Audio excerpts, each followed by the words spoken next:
Halo, selamat pagi. Assalamualaikum warahmatullahi wabarakatuh. Perkenalkan, nama saya Ferry Sapan, calon guru penggerak Angkatan 9 Kabupaten Toraja Utara. Dalam hal ini, saya akan melakukan observasi kepada salah satu rekan kerja saya di SDN 15 Pintu Tepasi. Silakan menyaksikan.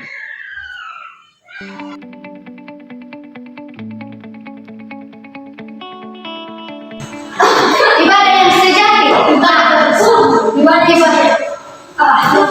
ibadah yang sejati adalah yang tersebarkan tubuh sebagai persembahan yang hidup dan kudus. Ya, sekali. Berarti tidak dapat penampalan. Dia siapa? Ibadah bersama. Nah, kalau ini, apakah di dalam kelompok ada ibadah bersama? Siapa di sini yang menjawab biasa beribadah kalau malam? Ada? Doa bersama? Tidak juga. Bisa. Kalau misalnya lagi ulang tahun, masa tidak doa, atau misalnya kumpulan, biasa ke Natal, ibadah bersama atau jawabnya? Tidak. Natal keluarga biasa? Tidak. Yang gereja saja biasa kita Natal biasa kan ada Natal keluarga? Tidak bisa. Oh?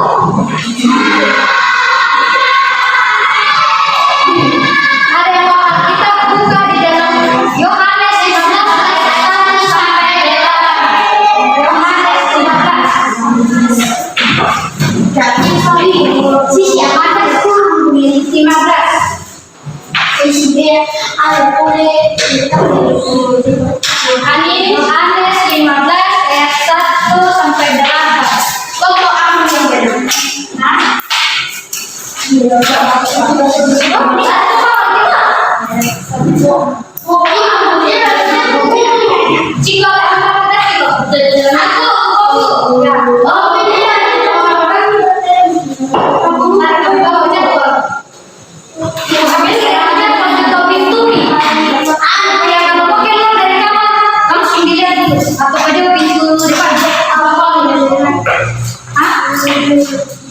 Yo, coba baca dulu. Siap. Ya, kita sampai 8. Kalau ketiganya jelek, kenapa yang bapak kita?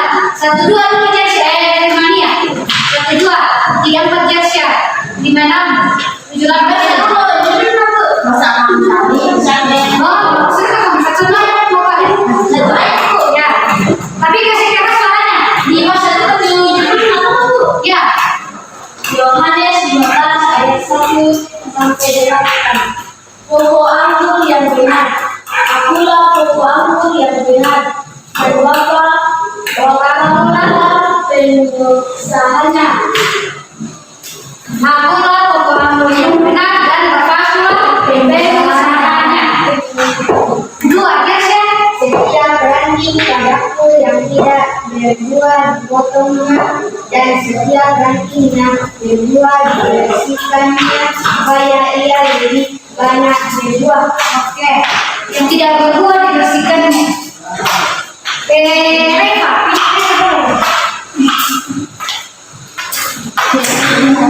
Kamu memang sudah bersih, karena iman yang telah kukatakan kepadamu.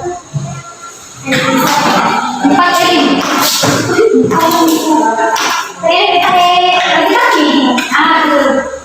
Tinggallah di dalam aku dan aku di dalam kamu, sama seperti ranting tidak dapat berbuah dari dirinya sendiri kalau ia tidak tinggal pada anggur, demikian juga kamu tidak berbuah jikalau kamu tidak tinggal di dalam aku. Oke. Dikasih coba.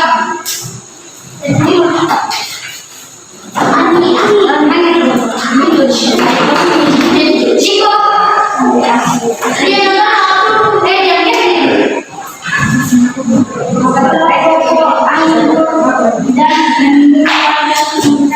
Masih keras-keras. Barang siapa di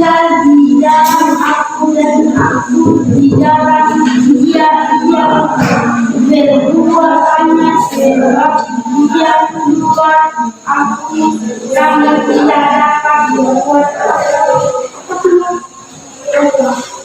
apa-apa. Barang siapa tidak tinggal di dalam aku, ia dibuang keluar seperti ranting dan menjadi kering. Kemudian dikumpulkan orang dan dicampakkan ke dalam api yang dibakar. Oke, jikalau kamu tinggal di dalam aku dan firman-Ku tinggal di dalam kamu, mintalah apa saja yang kamu kehendaki dan kamu akan menerimanya. Nah ini firman Tuhan menjelaskan beberapa hal. Coba dibaca 1, 2, 3. Firman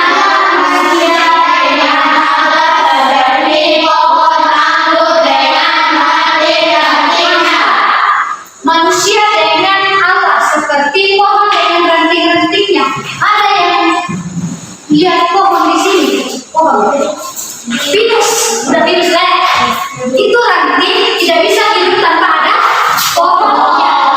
Nah, tidak mungkin juga ada pohon tapi tidak ada rantingnya, pasti ada ranting-rantingnya. Ya, kemudian yang kedua.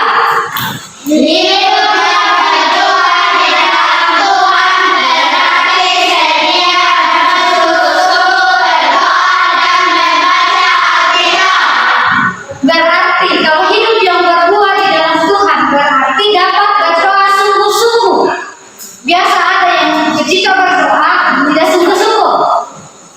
Itu diakui dalam pribadi masing-masingnya, diakui dalam diri masing-masing. Kalau misalnya berdoa senangnya dia main-main, dan tidak kalau membaca Alkitab tidak sungguh-sungguh bermain-main. Ya, jadi kalau kita sudah berbuah di dalam doa berarti berdoa, kalau berdoa ya sungguh-sungguh, membaca Alkitab juga dengan sungguh-sungguh. Ketiga, 1, 2, 3. Jika kita tidak berdoa, maka setiap itu akan dipotong, dicampakkan lalu dibakar. Kalau kita tidak berbuah, jelas di situ kalau kita tidak berbuah seperti pohon. Kalau tidak berbuah pasti diiringi, ditebang, dicampakkan dan dibakar.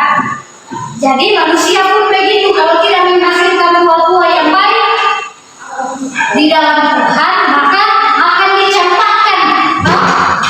Dicampakkan berarti diabaikan, tidak diperhatikan. Kalau kita tidak tinggal di dalam Dia. Dia itu siapa? Dia itu siapa? Yang di Alkitab tadi, siapa yang baca ayatnya itu? Jikalau kamu tidak tinggal di dalam Dia. Asli, baca ayat pasti. Jikalau kamu tinggal di dalam aku dan firman-Ku tinggal di dalammu, kamu meminta apa saja yang kamu hendaki dan kamu akan menerimanya. Nah, di dalam akunya siapa?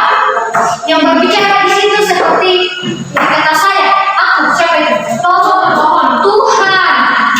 Bukan pohon yang berbicara, tapi Tuhan.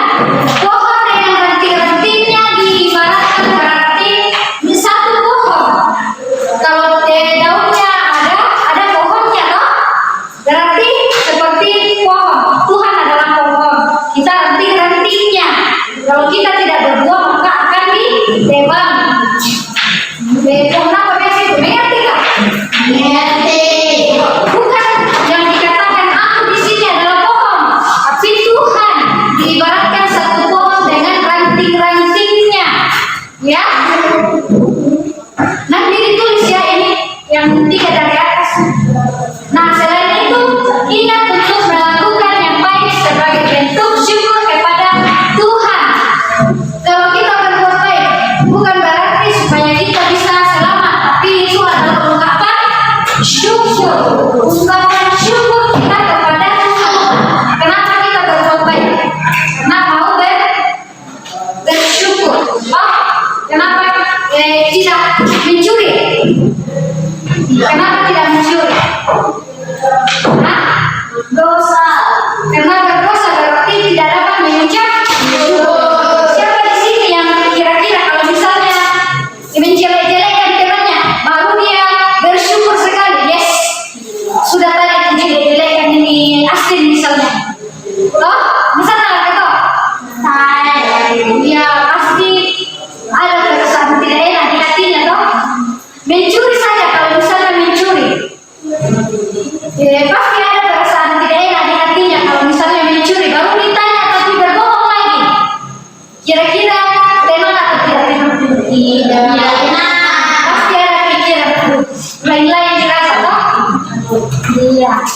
Jadi begitu, kalau kita mengucap syukur, kalau kita sudah tinggal di dalam Dia, berarti mampu mengucap syukur dengan perbuatan-perbuatan yang baik.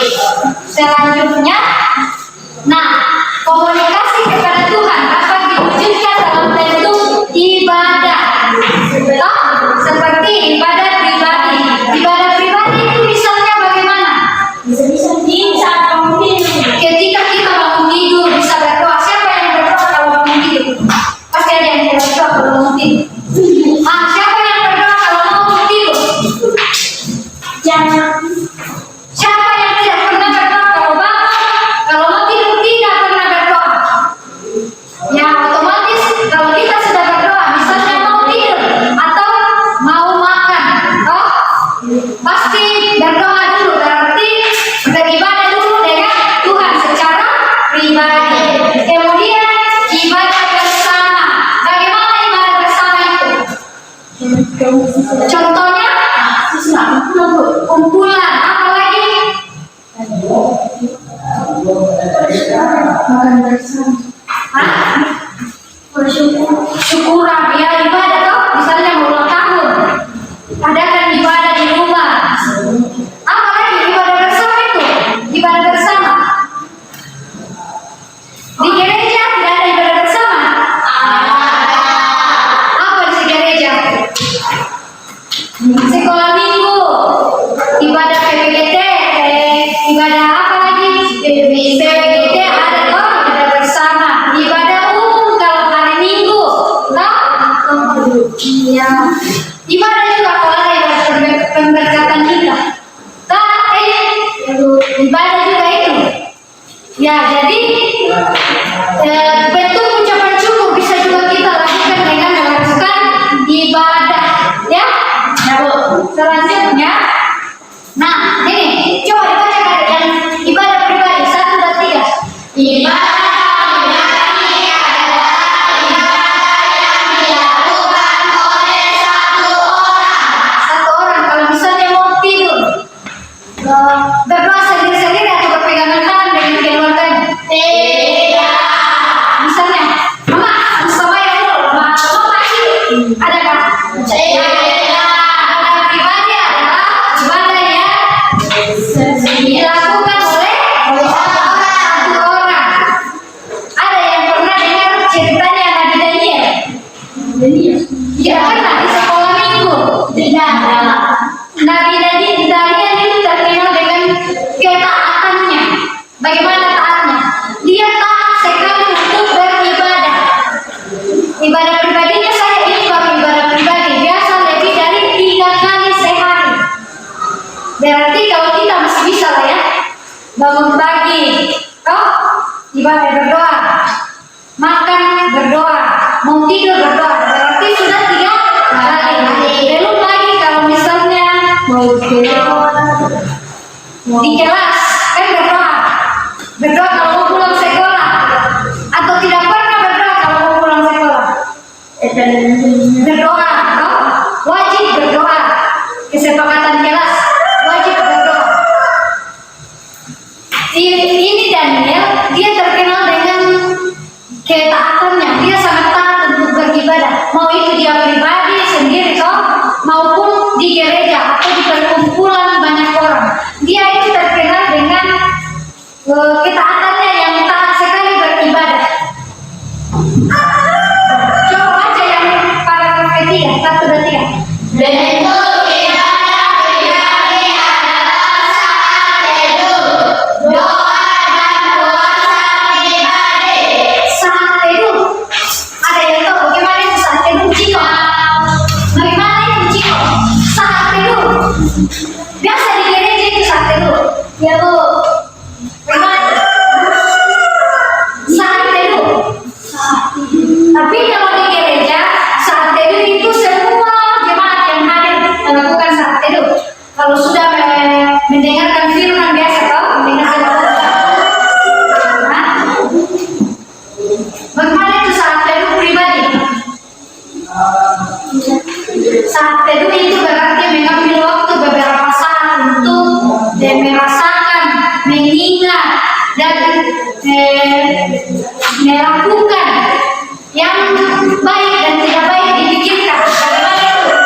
Misalnya mengambil waktu di pasangan, tunduk kepala, toh, mengingat-ingat kembali, sama seperti di gereja kalau kita melakukan saat teduh. Dipikirkan sulit, apa yang salah begini, yang tidak salah begini, jadi harus diperbaiki. Toh, kemudian doa dan puasa. Kalau doa tahu semua ya, doa. Kalau puasa, Tidak kembali puasa. bagaimana itu puasa? Puasa. Bukan cuma orang Islam yang berpuasa ya, Kristen pun bisa berpuasa, mengambil waktu untuk puasa. Ande dalam 3 hari. Yo, ceritanya Tuhan Yesus yang berpuasa 40 hari 40 malam tidak pernah takut, tidak pernah dengar. Dan Tuhan Yesus saya, dicoba ya dia puasa 40 hari 40 malam. Kita pernah gak berpuasa? tidak. Kalian pernah berpuasa? Tidak. Berpuasa itu berarti bukan hanya berpuasa tidak makan tidak minum. Berpuasa untuk tidak melakukan kejahatan. Berpuasa untuk mengontrol lidah dan bibir. Itu juga puasa. Bukan cuma dibilang berpuasa tidak makan. Bukan itu saja ya. Puasa itu berarti bisa mengontrol lidahnya, pikirannya, dan perbuatannya. Begitu. Jadi kalau misalnya kita sudah bertumbuh dan berbuah di dalam Dia, kita mampu melakukan saat teduh, mampu berdoa, dan ketiga mampu Berpuasa. berpuasa. Ya. Nah, ini ibadah yang dilakukan lebih dari sekolah seperti ibadah umum di gereja, ibadah sekolah minggu, ibadah remaja, ibadah pemuda, kaum ibu, ibadah kaum bapak, ibadah dan ibadah di lingkungan. Kalau kalian terletak di mana ini? Nah, sekolah minggu bisa masuk, apalagi bisa masuk di ibadah ini.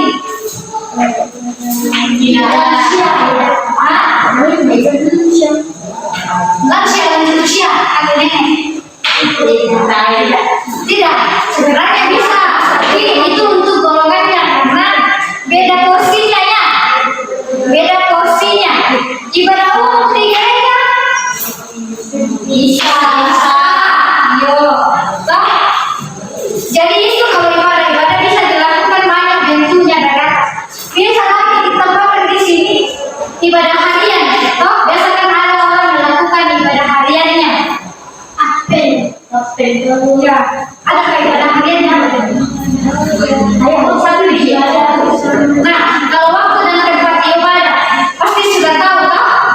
Coba baca semua dulu satu dan siap. Waktu ibadah bersama biasanya sudah ditentukan seperti ibadah minggu di gereja.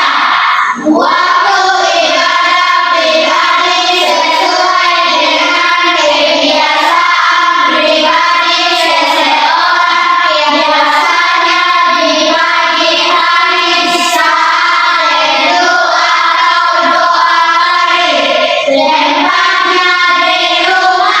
Nah, jadi kalau ibadah pribadi kita sudah biasa lakukan setiap hari ya, kecuali saat teduh. Saat teduh bisa diambil kalau kita bangun pagi, lakukan saat teduh baru berdoa.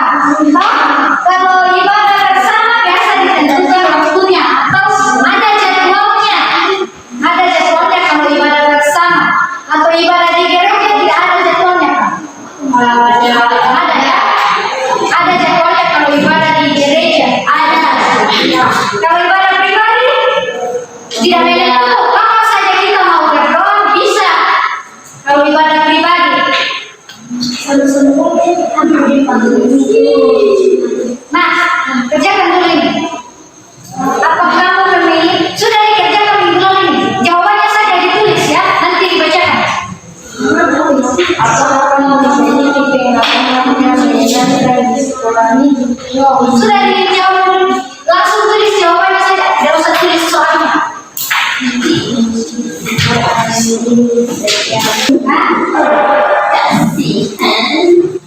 Satu siapa yang minta? Kata pertanyaan yang nomor satu. Apakah kamu memiliki pengalaman yang menyenangkan di sekolah minggu? Siapa? Ya adik. Baca. Mendapatkan hadiah dari guru sekolah. Ya, pengalamannya adik mendapatkan hadiah dari sekolah minggu. Kalau dia pergi yang boleh pergi ikut. Baca dong. Apa pergi yang boleh pergi ikut kamu? Kenapa? Oh ya pergi jam sore, ikut pergi ada jam data. Apalagi, apa ini? Kamu bu, apa? Aku bu. Dia pergi. Dikasih hadiah pergi dengan ibadah. Kelas ini apa pengalaman yang menyenangkan saat pergi kamu ya? Ya pergi kamu.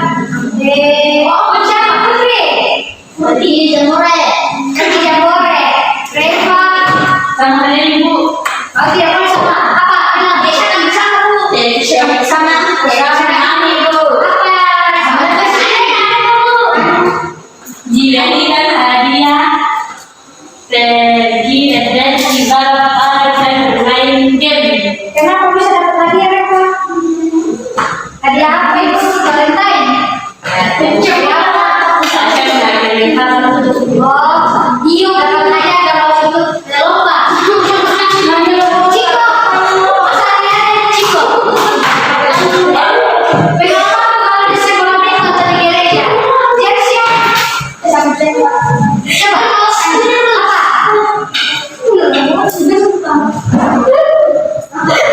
Apa tadi? Seru tadi ini. Baca. Kalian benar. Ya, dikasih kado, dikasih hadiah. Masa tidak ada pengalamannya di sekolah minggu? Pasti ada. Pengalaman saja itu kalau kita misalnya diundang untuk bernyanyi dan kita ikut nyanyi. Pengalaman itu. Nomor 2. Apakah kamu mengikuti ibadah setiap minggu? Kalau minggu ini saya. Aku kalau sakit. Apa sih? Aku Biasa tidak, biasa iya. Oh, biasa tidak, biasa iya. Putri. Biasa tidak, biasa iya.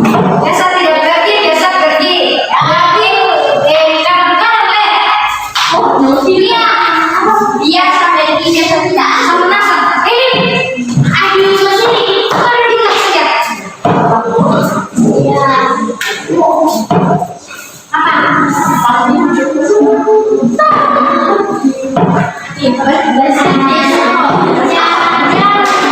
Biasa tidak, biasa iya. Jalan-jalan. Biasa pergi, biasa iya. Sama semua Ciko. Pergi selalu. Iya. Iya terus.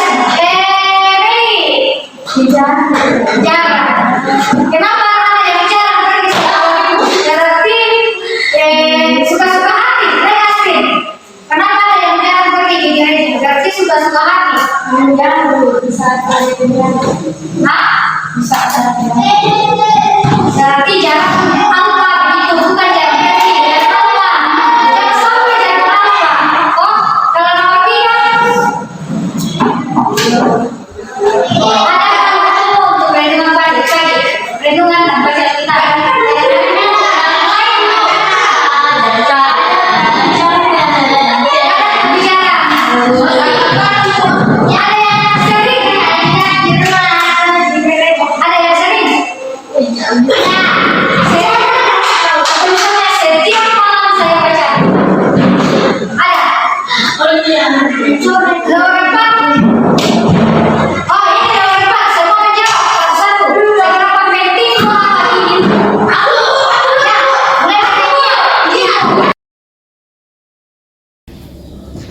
Oke, selamat siang Ibu Anita. Selamat siang.